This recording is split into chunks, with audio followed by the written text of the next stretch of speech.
Hello everybody, welcome back to my channel. In the last video, we have discussed about adaptive immunity in detail. Now we would be discussing about the differences between innate and adaptive immunity and also between active and passive immunity जो हमने last time discuss किया था. इसके अलावा हम ये भी discuss करेंगे कि what is the interrelationship between innate and acquired immunity, how they are related and what are the components which make them related. ठीक है, तो वो सब चीजें हम डिस्कस करेंगे. चलो, तो मैं यहाँ लिख रही हूँ.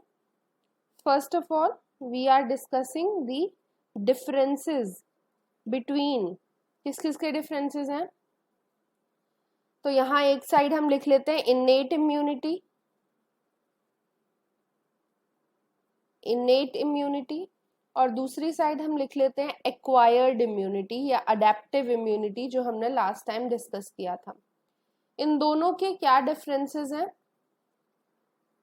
मैंने आपको पिछली जो भी वीडियोस थी उनमें बताया था कि इन्नेट इम्यूनिटी बाय बर्थ होती है और एक्वायर्ड या अडेप्टिव इम्यूनिटी बाद में आती है. ठीक है, पहले से प्रेजेंट नहीं होती है. तो अगर हम इसका फर्स्ट डिफरेंस लिखेंगे तो फर्स्ट डिफरेंस ये होता है कि इन्नेट इम्यूनिटी जो होती है वो एंटीजन नॉन स्पेसिफिक होती है. एंटीजन नॉन स्पेसिफिक का मतलब क्या है कि किसी भी टाइप के एंटीजन को वो रिकॉग्नाइज कर सकती है. उसके कोई स्पेसिफिक एंटीबॉडीज बना नहीं रही है, किसी पर्टिकुलर एंटीजन के स्पेसिफिक एंटीबॉडीज नहीं बना रही है. कोई भी एंटीजन आएगा उसके लिए उसको टारगेट कर लेगी. ठीक है, बट जो अडेप्टिव इम्यूनिटी होती है ये एंटीजन स्पेसिफिक होती है. किस लिए? मैंने आपको बताया था कि कोई पर्टिकुलर डिजीज आपको हो गई है तो उसके बाद उसके एंटीजन को बॉडी ने रिकॉग्नाइज कर लिया है, तो अगर वो इन फ्यूचर फिर से आपकी बॉडी को अटैक करता है तो उस टाइम उसके पास स्पेसिफिसिटी है उस पर्टिकुलर एंटीजन के, इसीलिए वो उस एंटीजन को रिकॉग्नाइज कर लेगा. और जब वो उस एंटीजन को रिकॉग्नाइज कर लेगा तो उसके बाद उसके लिए एक प्रॉपर लर्नड रिस्पॉन्स उसके लिए शो करेगा. ठीक है, तो ये एंटीजन नॉन स्पेसिफिक है और ये एंटीजन स्पेसिफिक होती है. नेक्स्ट डिफरेंस अगर हम देखें तो नेक्स्ट डिफरेंस आता है rapid response and slow response में. इनेट इम्यूनिटी जो होती है वो रैपिड रिस्पॉन्स शो करती है, बहुत जल्दी रिस्पॉन्ड करती है उस पर्टिकुलर पैथोजन के. बट जो इनेट या अडेप्टिव या एक्वायर्ड जो इम्यूनिटी होती है ये इतना रैपिड रिस्पॉन्स शो नहीं करती. तो यहाँ पे स्लो रिस्पॉन्स हम लिख रहे हैं क्योंकि ये स्लो होता है थोड़ा सा रिस्पॉन्स इनेट इम्यूनिटी के कंपैरिजन में. नेक्स्ट डिफरेंस क्या आता है? डाइवर्सिटी. तो यहाँ पे नेक्स्ट डिफरेंस हम लिख लेते हैं. जो इनेट इम्यूनिटी होती है ये लिमिटेड डाइवर्सिटी शो करती है. लिमिटेड डाइवर्सिटी का मतलब क्या होता है कि ये बहुत सारे पैथोजेंस को अफेक्ट नहीं कर पाती. ठीक है, लिमिटेड डाइवर्सिटी है, limited number of antibodies generate करेगी या लिमिटेड चीजें हैं जिनके थ्रू बॉडी को प्रोटेक्ट कर सकती है. बट जो अडेप्टिव इम्यूनिटी होती है ये बहुत हाई डाइवर्सिटी शो करती है, यानी थोड़ा सा भी एंटीजन के स्ट्रक्चर में थोड़ा सा भी डिफर करेगा वो एंटीजन का स्ट्रक्चर तो ये बॉडी को इम्यूनिटी प्रोवाइड कर देगी, बॉडी को उससे फाइट करने की पावर प्रोवाइड कर देगी. तो बहुत ज़्यादा डाइवर्सिटी अडेप्टिव इम्यूनिटी शो करती है क्योंकि बहुत अलग अलग टाइप के पैथोजेंस हैं, बहुत अलग अलग टाइप के एंटीजेंस हैं, हर एक पैथोजन के स्पेसिफिक. तो उन सबको रिकॉग्नाइज करने के लिए बहुत ज़्यादा डाइवर्स होती है अडेप्टिव इम्यूनिटी. नेक्स्ट फीचर क्या होता है? नेक्स्ट होता है कि मेमोरी प्रेजेंट है या मेमोरी नहीं प्रेजेंट. तो इनेट इम्यूनिटी के केस में मेमोरी नहीं होती है या बहुत कम मेमोरी होती है, उसे रिकॉग्नाइज करने की पावर नहीं होती. बट जो अडेप्टिव इम्यूनिटी होती है इसके अंदर मेमोरी काफी ज्यादा हाई होती है क्योंकि बॉडी को याद रहेगा कि उस पर्टिकुलर पैथोजन ने आपको अफेक्ट किया था. अगर हम नेक्स्ट डिफरेंस देखें तो फिफ्थ डिफरेंस क्या आता है? कौन कौन से सेल्स हैं जो इनेट इम्यूनिटी में इन्वॉल्व है. तो अगर इनेट इम्यूनिटी की बात करें इसके अंदर कुछ सेल्स हैं जैसे कि एनके सेल्स जिन्हें नेचुरल किलर सेल्स बोलते हैं, ये इन्वॉल्व होते हैं. इसके अलावा फैगोसाइट्स हैं जो इन्वॉल्व होते हैं इम्यूनिटी प्रोवाइड करने के लिए. बट अडेप्टिव इम्यूनिटी के केस में क्या होता है? मेनली क्या है? T and B lymphocytes involve होंगे. ये लिम्फोसाइट्स हैं जिनका मेन काम यहाँ पे अडेप्टिव इम्यूनिटी में आता है, ठीक है। लिम्फोसाइट्स या टी-एन-बी सेल्स भी इन्हें बोल देते हैं, या फिर एपीसी के बारे में हमने पढ़ा था जिन्हें एंटीजन प्रेजेंटिंग सेल्स बोलते हैं, तो उनका काम अडेप्टिव इम्यूनिटी में होता है। ये सब चीजें हम ऑलरेडी डिस्कस कर चुके हैं, बट आपको डिफरेंसेस बता रही हूँ एक टेब्युलर फॉर्म में, ठीक है। नेक्स्ट अगर हम देखें कि ये किसके अंदर प्रेजेंट होती हैं, वर्टिब्रेट्स हो या फिर इनवर्टिब्रेट्स हो, दोनों के अंदर इनेट इम्यूनिटी प्रेजेंट होती है। बट अगर हम अडेप्टिव इम्यूनिटी की बात करेंगे तो अडेप्टिव इम्यूनिटी मेनली वर्टिब्रेट्स के अंदर प्रेजेंट होता है, और वर्टिब्रेट्स भी कौन से, जिनमें जॉ होता है, तो जॉड वर्टिब्रेट्स के अंदर ये अडेप्टिव इम्यूनिटी वाला केस प्रेजेंट होता है। आई होप कि आपको इनेट और अडेप्टिव इम्यूनिटी के डिफरेंसेस समझ आ गए हो।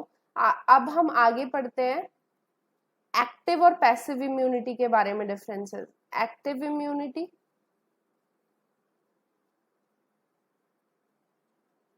And passive immunity.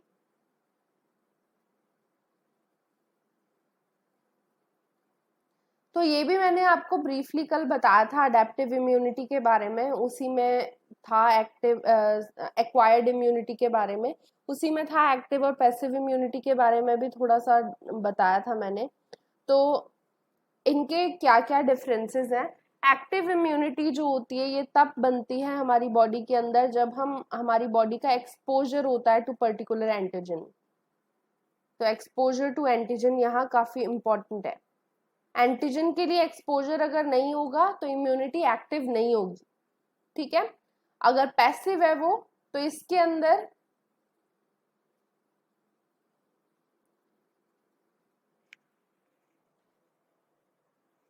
अंदर होता है no exposure to antigen.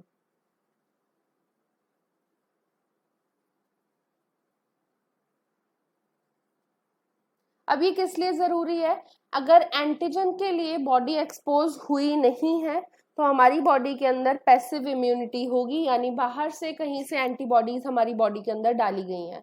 But अगर एक्टिव इम्यूनिटी है तो उस केस में बॉडी ने खुद से उस एंटीजन को देखा है, तभी उसके लिए एंटीबॉडीज जनरेट कर रही है, ठीक है। तो ये हमारा फर्स्ट पॉइंट है जो हमने यहाँ लिखा। सेकेंड अगर हम लिखें, एक्टिव इम्यूनिटी जो होती है इसके अंदर इम्यून सिस्टम एक्टिव होता है। इम्यून सिस्टम एक्टिवेट होने का मतलब क्या है, तभी एंटीबॉडीज बनेंगी जब इम्यून सिस्टम एक्टिव है, ठीक है। तो इम्यून सिस्टम एक्टिव होता है क्योंकि एंटीजन के लिए एक्सपोज हुई है बॉडी, बट क्योंकि पैसिव इम्यूनिटी में एंटीजन के लिए एक्सपोजर नहीं हुआ है तो यहाँ पे there is no immune system activation. Immune system का एक्टिवेशन यहाँ पे नहीं होता है, इम्यून सिस्टम एक्टिवेशन यहाँ पे नहीं हो रहा है। अगला अगर हम डिफरेंस देखें दोनों के बीच में, तो एक्टिव इम्यूनिटी जो होती है ये होती है, कुछ टाइम लेती है ये, ठीक है। तो इसमें टाइम पीरियड की अगर हम बात करेंगे कितना टाइम ये लेगी इम्यूनिटी प्रोवाइड करने के लिए, तो वो वेरी करता है, मोस्टली वीक्स के अंदर प्रेजेंट होता है, मतलब कुछ वीक्स लगेंगे जिसके बाद आपकी बॉडी जो है वो एक्टिव इम्यूनिटी शो कर पा रही है, क्योंकि एंटीजन के लिए एक्सपोज तो बॉडी हो गई है बट उसको एंटीबॉडीज जनरेट करने के लिए भी टाइम चाहिए, तो उसके लिए वीक्स लग जाते हैं। बट अगर पैसिव इम्यूनिटी की बात करें तो यहाँ पे इमीडिएट इम्यूनिटी मिलती है। इमीडिएट इम्यूनिटी किस लिए, क्योंकि एंटीबॉडीज बनाने की जरूरत नहीं है, एंटीबॉडीज को पहले से ही बना के बॉडी के अंदर डाला गया है, तो यहाँ पे इमीडिएट इम्यूनिटी प्रोवाइड करी जाती है। अब नेक्स्ट अगर हम डिफरेंस देखते हैं, तो एक्टिव इम्यूनिटी जो होती है इसके अंदर मेमोरी बनती है, मेमोरी डेवलप करती है, मेमोरी डेवलप्स।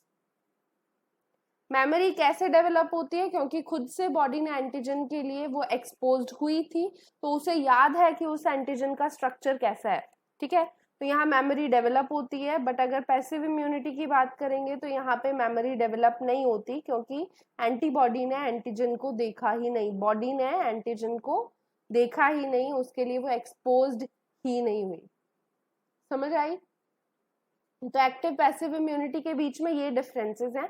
अब हम ब्रीफली रिलेशनशिप इनेट और एक्वायर्ड इम्यूनिटी का देख लेते हैं। तो अगर इनेट इम्यूनिटी है किसी की बॉडी के अंदर, तो उसके लिए मैंने आपको बताया था कि क्या होता है इनेट इम्यूनिटी में। इनेट इम्यूनिटी में या तो स्किन आती है, फिजिकल बैरियर जिन्हें हमने पढ़ा था, तो स्किन आती है, या फिर म्यूकस मेम्ब्रेन आती है, रेस्पिरेटरी ट्रैक में जैसे प्रेजेंट होती है, ये प्रेजेंट होती हैं। ये फिजिकल बैरियर आते हैं, ठीक है। तो ये फिजिकल बैरियर है जिनकी हम बात कर रहे हैं, फिजिकल बैरियर। नेक्स्ट कौन से बैरियर होते हैं इनेट इम्यूनिटी में? वो होते हैं जिन्हें बोला जाता है सेलुलर बैरियर, या सेल्स जो प्रेजेंट है इनेट इम्यूनिटी में पार्ट ले रहे हैं। इसमें आपने देखा होगा, मैंने बताया था आपको कि सेलुलर जो डिफेंस होता है या सेलुलर जो बैरियर होता है, उसके अंदर पैटर्न रिकॉग्निशन के लिए कुछ सेल्स होते हैं जो पैटर्न रिकॉग्नाइज करते हैं, एंटीजन का एपिटोप को रिकॉग्नाइज करते हैं। तो पैटर्न रिकॉग्निशन मॉलिक्यूल्स प्रेजेंट होते हैं। इसके अलावा मोनोसाइट्स प्रेजेंट होते हैं। मोनोसाइट्स के अलावा और क्या प्रेजेंट होता है? मैक्रोफेजेस प्रेजेंट होते हैं। ये सारे सेलुलर डिफेंस में आते हैं। नेचुरल किलर सेल्स प्रेजेंट होते हैं, तो वो सब किस में आते हैं? सेलुलर डिफेंस में आते हैं। अब जब ये सब प्रेजेंट होंगे तो क्या करेंगे ये, इसका मैं बता रही हूँ आपको।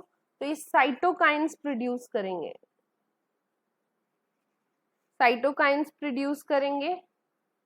साइटोकाइंस जाके या तो बी सेल्स को टारगेट करेंगे, या साइटोकाइंस जाके टी सेल्स को टारगेट करेंगे, ठीक है। यहाँ भी साइटोकाइन है, यहाँ भी साइटोकाइन आएगा, ठीक है। तो या तो वो बी सेल्स को टारगेट करेंगे या टी सेल्स को टारगेट करेंगे। हमने पढ़ा था कि बी सेल्स होते हैं जो एंटीबॉडीज बनाते हैं, तो अगर बी सेल्स को टारगेट करा तो बी सेल्स एंटीबॉडीज बनाएंगे, और जब ये एंटीबॉडीज बन गई तो वो मोनोसाइट्स या मैक्रोफेजेस को एक्टिवेट करेंगे। बट अगर टी सेल्स की हम बात करें तो ये क्या प्रोड्यूस करते हैं, ये भी बताया था, ये और साइटोकाइन प्रोड्यूस करेंगे, ठीक है। इन्होंने साइटोकाइंस को ही रिसीव किया, परसीव किया, और उसके बाद ये साइटोकाइंस ही प्रोड्यूस कर रहे हैं और एक्टिवेट कर रहे हैं इन सारे फैगोसाइटिक सेल्स को, जो भी मोनोसाइट्स मैक्रोफेजेस हैं, इन सबको एक्टिवेट कर रहे हैं। तो ये सेलुलर डिफेंस था। अब बी और टी लिम्फोसाइट्स हमने पढ़ा था कब बनते हैं, ये बनते हैं अडेप्टिव इम्यूनिटी में, अडेप्टिव इम्यूनिटी।